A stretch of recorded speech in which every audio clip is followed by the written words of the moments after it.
Hi, I am the 60-year-old Yogi, and this is the first class. So let's get started.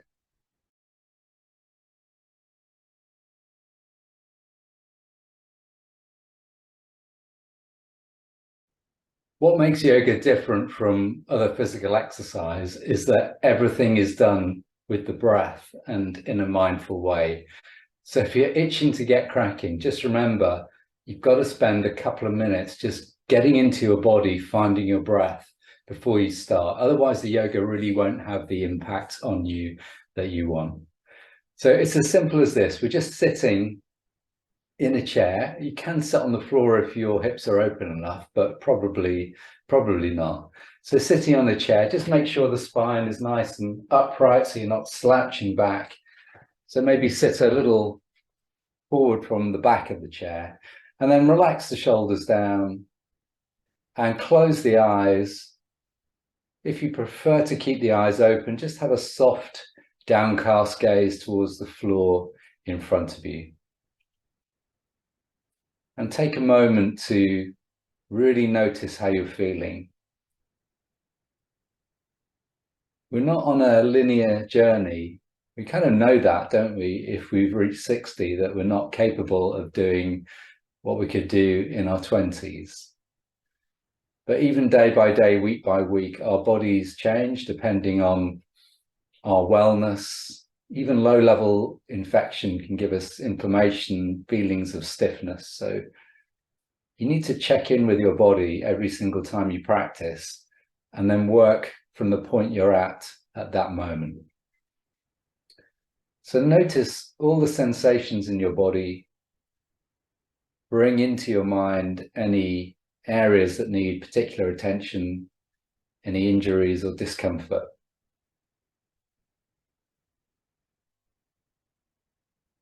Just make a little resolution to always do your yoga practice in a way that supports your health and doesn't disrupt your breath or put any pain or strain into the body. And then focus a little bit more on your breath. And it's always encouraged to breathe in and out through the nose when we do our yoga practice.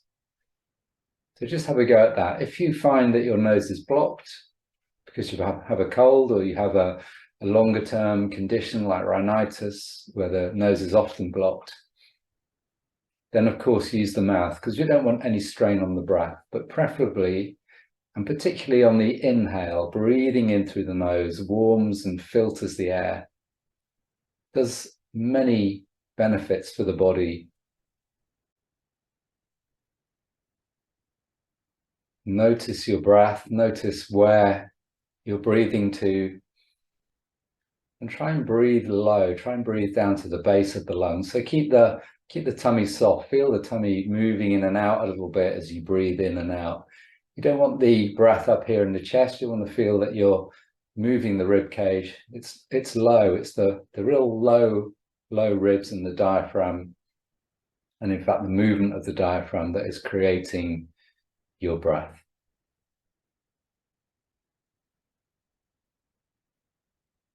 And you don't want to be dependent on YouTube videos for your yoga practice. So my aim in this series of videos is to equip you with some skills that you can use in your own practice. So when you are practicing at home, you'll just do a little bit of this body and breath awareness, and it might only take you a minute or two.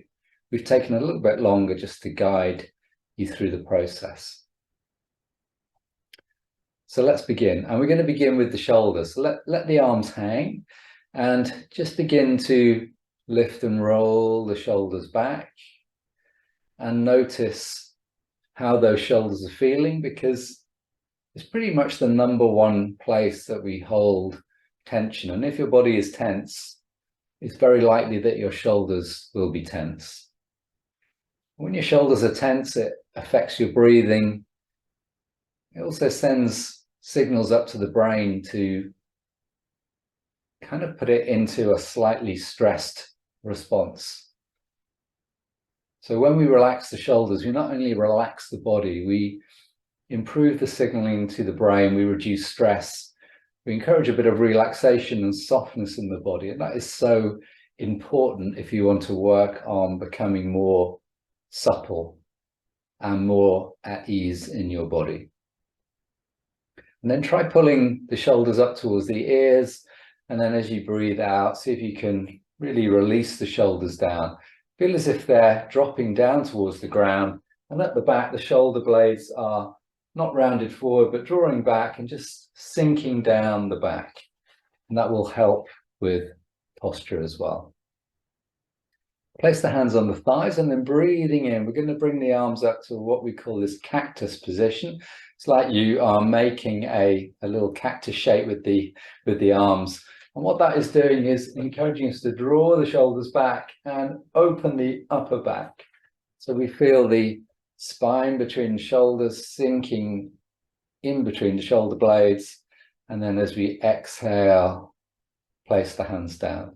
So we're not trying to work the lower back, we're not trying to work the neck, we're trying to work this part of the spine, half the spine, from the lower back up to the base of the neck. Breathing in, breathing out. The more we can encourage our breath to be just a little bit low and slow. And in fact, what you'll be doing if you were to put a stopwatch on your breath is that you would be finding that you are moving your breathing rate from probably around 12 to 15 breaths a minute down to only 5 or 6. But because those breaths are slower and deeper, you're actually taking in as much, but probably more air than you would have been breathing shallowly and more often. So now we're going to exhale and use the arms to support the weight of the upper body and just bow forwards. So I'll just show you the final position. You're going to fold forwards, you're going to tuck the chin in and let the weight of the head stretch out the back of the neck. Stay in that forward fold for a little bit longer. We're not taking the head lower than the knees. And what you want to feel is the spine lengthening. So really root the hips back into the hips, root the hips back into the chair, and really feel that you're extending away from the chair with the crown of the head. And if you feel a little bit of tension in the lower back, or you suffer from a little bit of lower back pain, you can really feel that area being stretched out, and you may feel some release there as well. When you're ready to come up, we're going to use the hands just to push and come up. And then we're going to do a little bit of back strengthening. It's really, really important. As we get older and perhaps our posture becomes a little bit more rounded, you might have noticed you've got slightly shorter as you've got older, with the compression of the spine and this extra curvature in the back. So we want as much as possible to arrest that and bring the spine back up to a more neutral position. Back muscles. And then as you breathe out, just bowing forward to an angle of about 45 degrees, and then inhale coming up. So notice I'm hovering the hands. So if you had a weak back or lower back pain, you could use the hands to lower and to give you a little bit of help to push back up. But then, of course, you're strengthening your arms, not your back muscles. So ideally, hover the hands. Exhale, bow forwards. Inhale, come up. And you can do as many of these as feels good for you. So I'm not moving the spine at all when I'm moving up and down. I'm holding it in this nice flat position with the natural curves of the spine there. And then I'm using the back muscles to raise and lower. And I'm actually using quite a lot of core muscles. So if you were to push your fingertips into the lower abdomen, you would feel that you're working your core as well. Okay, so you could do as many of those. We're going to move on now. And what we're going to do is just breathe in and reach up. So you can stretch the hands all the way up, bring the palms together like this if you want to. And we're going to take a little side stretch as we exhale. And then we're going to inhale, come to center, and we're going to exhale and side stretch the other way. Inhale to center, exhale, side stretch. It's really important not to try and overdo this. If you go all the way over here, you're likely to feel discomfort in the back. What we're doing here is stretching and strengthening muscles of the sides of the body, which tend to wrap around the abdomen, they wrap around the chest.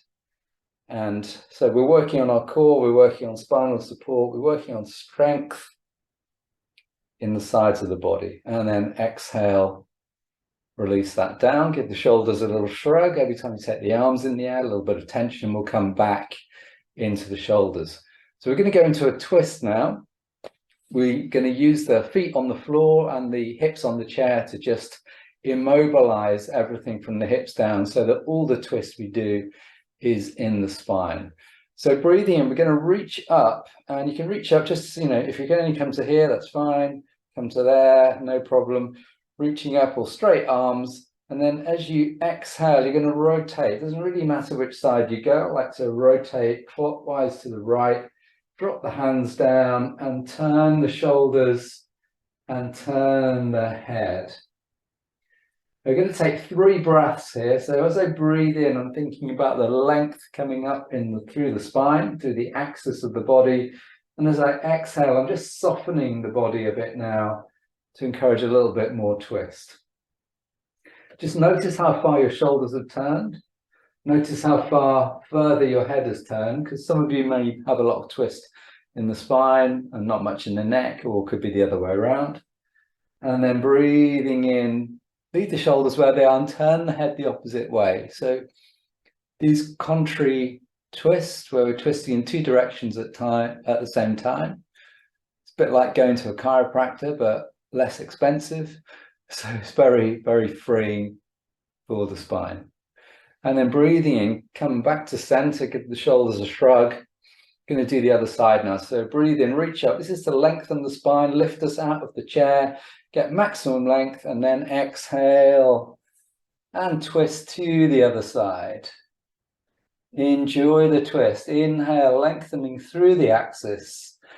Exhale, just softening a little bit more into the twist. And then breathing in, leave the shoulders where they are, turn the head. Get a really good indication of your neck mobility. And if it's restricted, or you could have some stuff going on, which you may already know about in the vertebra of the neck, or you might have a lot of tension in the muscles around the shoulders and the neck, and they may be restricting your movement. So we're not here to diagnose, we're just working with our body, noticing where we're stiff, where we're flexible, moving everything towards a little bit more flexibility, but also more strength, inner strength and support. Breathing in, come back to center, and then breathing out, do a little forward fold, use the hands on the knees, touch it in, lengthen the back of the neck. Like when we've done a bit of twisting, we come back to the center line of the body. So we're coming up to standing now, and we're going to begin just finding a really comfortable position for your feet. What you really want is bare feet and a non-slip yoga mat. You don't want socks and a slippy floor. We're going to be doing some stuff in this next segment of the class where you really need to feel that the feet are well grounded and nothing's going to slip. And the same is going to be the case when we use a chair in a minute. It mustn't be slipping around. So you put it on a sticky mat or you rest it against the wall. So we just begin with the feet a little bit wide and hip width apart. We're going to roll the hands out and breathe in and reach up. So if your hands only come to here comfortably, you start to feel the shoulders doing this, then don't go any higher. If you can go all the way up, that's absolutely fine. Then turn the palms and exhale, release the hands down.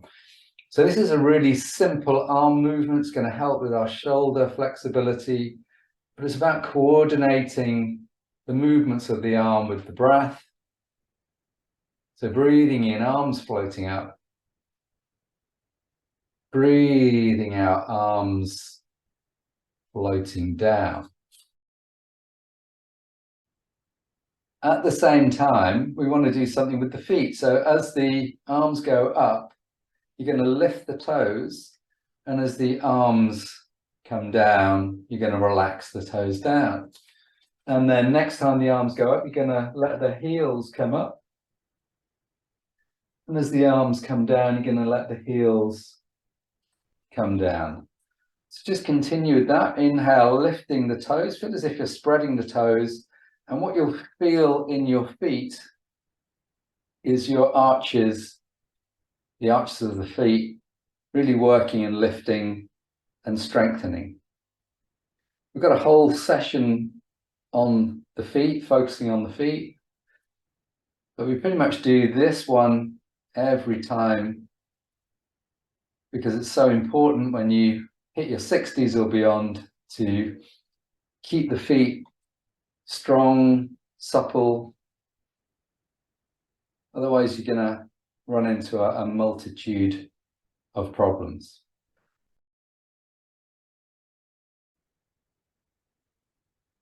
What we're going to do is rest the hands on the back of the chair, bend the knees. So really feel, if you've done some skiing, it's that position where you're keeping your knees bent, not the knees locked straight. And there's a reason for that. It's going to work particularly your thigh muscles. It's also going to work the other leg muscles and build some strength there. This next practice is called the cat. And what we're going to do is breathe in and rock the hips, kind of stick your bum out. And at the same time, feel that the back is going into a little bit of a concave position. And you just ever so slightly lift the head. So we're not lifting the head up to look forwards. That will crunch the back of the neck. We're just lifting the gaze to maybe look underneath the chair. This is inhale position, and then exhale position. We do straighten the legs, and we're going to tuck the chin in, round the back, stretch it up. Feel as if you're making as much space through the back as you can. Inhale, bend the knees, create back bend, and exhale, straighten the legs, arch up. Inhale and exhale. Worth spending a little bit of time doing this one because you are moving 69 joints in the spine when you do this cat practice. So it's a highly efficient practice to do in terms of maintaining spinal mobility. Okay, then we're going to move on to the downward dog, another well-known yoga pose. And for this one, we just shuffle the feet back a little bit, keep the knees bent, rest the hands. I just got my palms resting lightly on the chair. You don't need to grip it for dear life. Just rest the palms, stretch the fingers out, and lengthen the spine. So you're trying to make your back flat. So some of you with stiff backs will be in this kind of shape. Again, if you straighten the legs, you'll almost certainly round the back. So bend those knees, send the hips away from the arms, and stretch out the spine.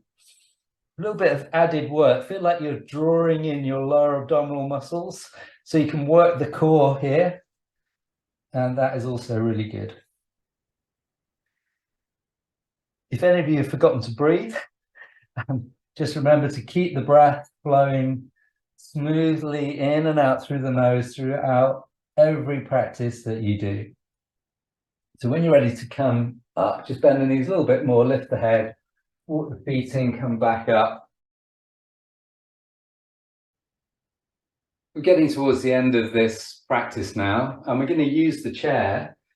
So I've just got mine on the sticky mat, but you would definitely be better putting it against the back of the chair, against the wall, because we're going to be putting our foot on it and doing a little bit of a lunge, a really important stretch. When you're getting older, I'll explain why in a second. So have quite a low chair, the lowest one you've got if you're feeling stiff. You want to be able to comfortably get your foot up on it. If this is not achievable, then just go for something lower like a footstool or something like that. So let's take ourselves into it. So I'm going to start with the feet hip width apart or a little bit wider. And I'm just going to let the left toes turn out 1 inch, no more than that. If you've got a wall next to you, that's really helpful just to safely get the right foot on, and even if you need to just lift it a little bit, that's absolutely fine. And then take the hands onto the hips, roll the shoulders back and down, and then keep this left leg standing nice and tall and strong, so really rooting down. And because this left leg is now hanging back a little bit, you may feel some stretch down the back of that left leg, but probably not too significant. The stretch we really want to feel is up through the front of the left hip. It's really important to keep the hips facing the chair. You don't want them turning off to the side. If you just do that, if you just turn the hips slightly, you feel the stretch at the front of this left thigh disappear. So we bring the hips back. Almost imagine you've got two headlights on the hips. We want to keep those headlights pointing forwards. So there's nothing really much to do here, because what we're doing is in creating a stretch through a very important muscle called the psoas muscle that runs from the inside of the thigh bone there through the hips and attaches onto the lower back. So it's the main muscle that enables you to lift your leg up like that, or kicking a football. The quads are involved in that as well, of course. But if you do a lot of sitting in a chair, then that muscle is in its relaxed position, and we spend so much time in the chair, it gets used to this relaxed position, it gets very short. What that means, and you may already experience this, that when you come into this kind of position, you find it really hard even to stand up. You feel a lot of tightness through here. Well, it's so important to gradually put some length back into that muscle, because otherwise what happens is it gets shorter and shorter, and you end up walking around in this slightly hinged position at the hips because this psoas muscle has got so tight. So as we lengthen that back up, we can come back up to our full height. It really helps with posture. Let's move on to the other leg. You literally spend 3, 4, or 5 minutes in this lunge position. If you were finding it a little bit too easy for you, you could slightly increase the distance between the back leg and the front leg, so make the lunge a little bit stronger. That'll add some more stretch to the back of the leg that's behind you. It will also increase the stretch which is now happening through the front of the right thigh. And then doing around about an equal number of breaths, if you're counting in breaths, or if you're using a sort of sense of time, 1 or 2 minutes there. I'm going to move on. So we're going to come back to this position and stretch another really important muscle, which is the hamstring. So we're going to come onto our heel, and I'm not expecting many people, particularly if you've not done a lot of stretching before, because of all that sitting around, you may not be able to get this leg straight, but we're going to work towards gradually finding a stretch where we can have this leg straight. When you get it straight, we're not going to push down too much and overstrain the back of the leg. We just want to feel the stretch through the back of the thigh. But as I say, you're probably going to be here. And then we've got a little trick to do here. So as you breathe in, you're going to slightly bend the knee, and that will release the stretch on the back of this right leg. And as you breathe out, you're going to move the leg towards straight. So a lot of people can feel competitive about doing stretches. They can try to push themselves towards that flexibility goal a little bit too quickly. But just bear this in mind. If you try to force your hamstring to stretch more quickly than it's ready for, all it's going to do is develop a lot of tension to resist the stretch. So this is where the kind of efficiency of a yoga stretch comes in, because by doing it with the breath, exhale, stretch, inhale, bend the knee, we're really working with the body, and we're using the breath to re-educate the nervous system to accept this longer, more supple stretch in the hamstring muscle of the right leg. If we try to force it, the muscle will just contract. You're likely to tear the muscle and you really won't feel the benefits afterwards. So you could just finish this by holding the stretch for 4 or 5 breaths. So again, working in the same way, inhaling, bending the knee, exhale, drawing the left leg towards straight. And you know, guess what? The legs are going to feel different, and that's no surprise. So just as many of us are left-handed or right-handed and favor the right leg over the left leg, you've got a lifetime of patterns of movement in your body. But what we're doing in our yoga practice is quite methodically working both sides of the body and bringing that flexibility and strength back into more of a balance to kind of mitigate against the asymmetrical habits that we will all have got into over the years. One of my mantras when I teach is, we are all wonky. So you don't need to worry about that. And then coming into a stretch, static stretch, allowing the back of the left leg to lengthen.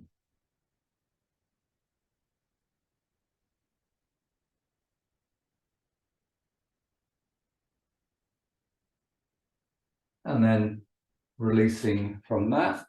And just notice how you feel. Give the legs a little shake, give the arms a shake. Perhaps you can feel the movement that you've done there in the legs and the work that you've done through the hips. I'm going to turn the chair around, so we're going to finish this let's get started session with a balance. And when you're doing balance, you really want to have a little bit of support handy. So you could be next to a wall, have the back of a chair. Even if you don't use it, you know you can grab it if you begin to lose your balance. So let's do the arms first. We're just breathing in, extending the arms away from the body, breathing out, lowering the arms. Keep the shoulders soft as you do this. So this is called the heron balance. So the arms are like that slow, majestic wing beat of the heron in flight. But what we're going to do is add in the balance. So next time the arms go up, you're just going to bend the right knee and lift the right heel.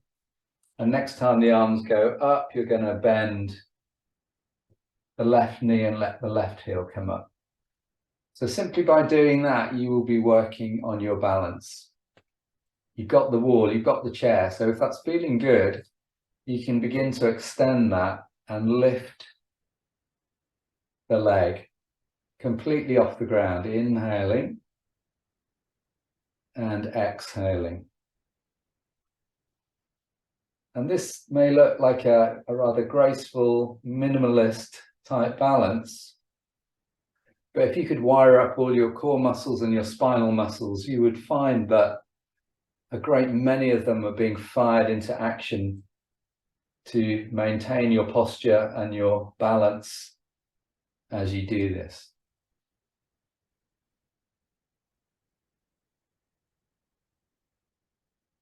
So if you do have trouble with balance,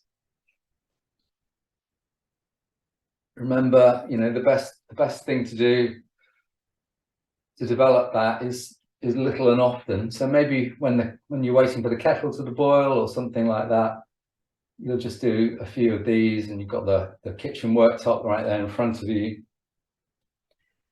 And you know, just in a week or two of doing a couple of minutes every day, you will notice a difference in the quality of your balance. Always finish your practice in a similar way to the way you started it, with a few minutes of breathing, of being still. And if you have time, preferably just lying on the floor and taking a few minutes of relaxation, because what we're doing when we do our dynamic yoga practice is we are encouraging one side of the nervous system, the sympathetic side, which is activity, and you know, when it gets out of hand, it becomes a stress response, a fight or flight. And we need to balance that with some parasympathetic response, the relaxation response. And if you don't do that, then what you might find is that you will carry some of the tension in your body from the practices into the rest of the day. So even if it's only 1 minute or 2 minutes, sitting quietly or lying on the floor is really the way to end your yoga practice. We're just going to do a little bit of sitting quietly. So again, if you are okay to close the eyes or have that soft downcast gaze. Notice your breath. You've been paying attention to your breath, trying to breathe in and out through the nose throughout the class. And now maybe notice whether the quality of your breath has changed, and perhaps you will notice there's a slightly faster rhythm of breathing after the exertions of the standing practice. But quite quickly you'll feel your breath settle back into a relaxed, easy rhythm. And then also take a few moments to really notice your body, notice how you feel. Try to compare those sensations with what you felt at the beginning of the session. It's just like a little bit of a before and after comparison, so that you know in your own mind that the practice is working for you. If you ever end a yoga session with your breath more dysregulated or your body more tense than when you started, then you're not doing the right practice, or you've found a teacher who's not really meeting your needs.